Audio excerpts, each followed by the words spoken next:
Ayan, ito-try ko ng aking astronaut. So cute. Ayan.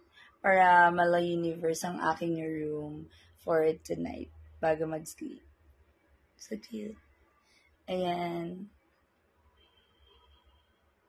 From Space and Time Cube Plus.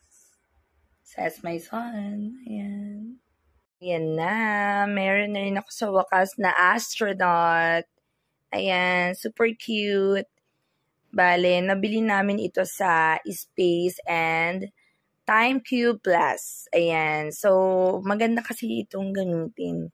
Kapag bago mag-sleep, like, pwede ka makakita ng mga stars. Ayan yung mga pipindutin dyan. Or mga nebula. And nag-iiba-iba yung mga colors nun. So, ayun, magre-reflect yun sa ceiling once na i-turn on ko na siya. And, ayan, meron din siya dito parang tapakan. Ayan, parang nasa moon na, diba? So, actually, ayan, meron siyang cord. Pero, wala siyang adapter. Ayan. So, kaya, kinuha ko muna yung sa cellphone ko na adapter. Then, kinabit ko siya dyan. So, meron din siyang remote pag binili. Yun nga lang, wala pa siyang battery. So, lalagyan mo pa siya ng battery. Like, ano ba to? AAA. Ayan, AAA. Manipis lang. So, ayan. Ang cute niyan. Excited na akong gamitin for tonight. Ayan. Actually, unang-una nakita ko ito sa aking pamangkin. Ayan. Parang ganito yung itsura nun. Ayan siya. Like, hello, Maku. Meron na rin ako astronaut. Ayan, kung nanonood ka. So, yun, anak ng aking cousin. Ayan. Si Mark.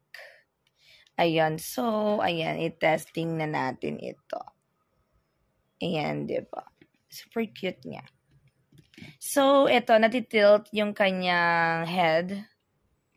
Ayan, backward, forward, side by side. Ayan, and actually natatanggal din siya. Ayan, magnetic.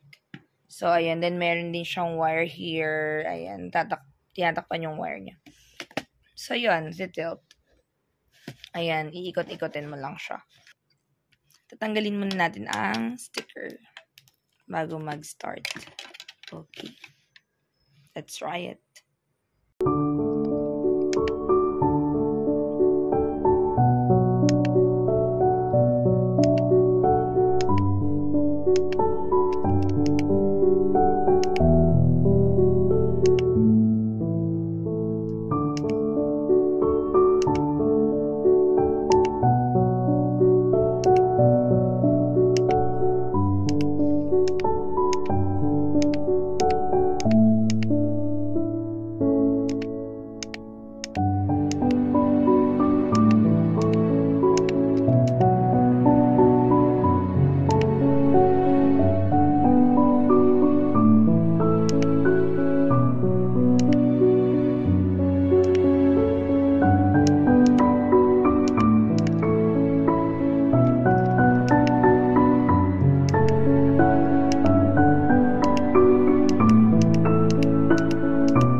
O, diba guys, ang cute niya tingnan sa ceiling. Very nakaka-relax talaga sa eyes natin bago mag-sleep.